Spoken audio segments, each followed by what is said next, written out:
allow me, let's summarize what has been said by the previous speakers and have the ticketing system as one of these Sorry, elements. please just lift your mic up a little bit. There we Thank you. go. Apologies. Let's try and look at holistically and a bird's eye view what was said today.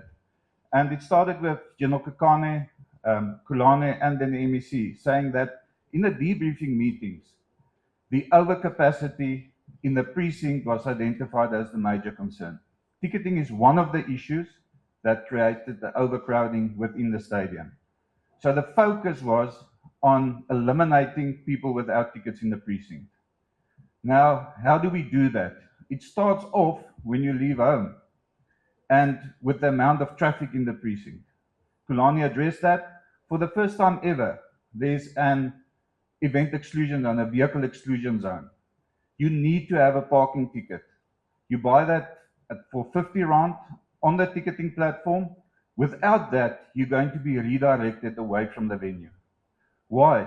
We've got limited parking bays inside the precinct. And with the previous derby, there was about 5,000 vehicles more than the available capacity. Now, add to that, I've said in debriefing sessions, we've got about 20,000 unticketed persons in the precinct. We need to get rid of that. So the general touch on the measures, you need to have a parking ticket. There's 8,000 available. How do we get the other people there? There's public modes of transport, and I must congratulate and acknowledge the provincial and local government. And as the MEC said, and the MEC of Transport is also here in the meetings under the guidance of the PSL chairman, they came to the party because that was a plea of ours. Now, the Rea Vaya facility is available. You can even park at Ellis Park at Johannesburg Stadium for free. You drive there, you park for free, you get on the Rea Vaya system and it commutes you to the stadium. The Gautrain system, at any given station, you can park your vehicle for R1 and you travel to the venue and back.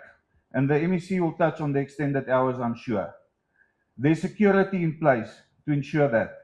The MEC referred to ticket checking at these points to ensure that only valid ticket holders get onto these public transport system. We've got the park and ride via Park and Ride SA. If you want to travel from one of the malls or from one of the casinos, a bit more expensive option, but that's also available. There's been inclusion of the public taxi system into the transport plan. So there's ample public transport options available. We plead with the people and the spectators to make use of them. Now you get to the stadium. There's going to be a 3-layer access system. One, a visual check to see if you've got a ticket in your hand. That visual check can't determine whether it's a valid ticket or not. So there's going to be some people slipping through there. Then you've got the validation scan, where the ticket gets validated by a mobile scanning device.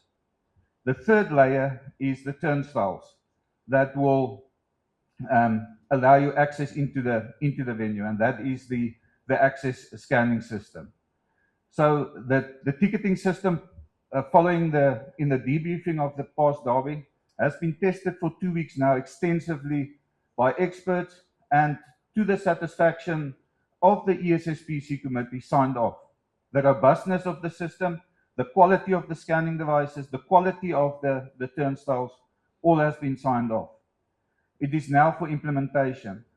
But you recall at the previous derby I said as well, all of these stakeholders can play their role and have their plans.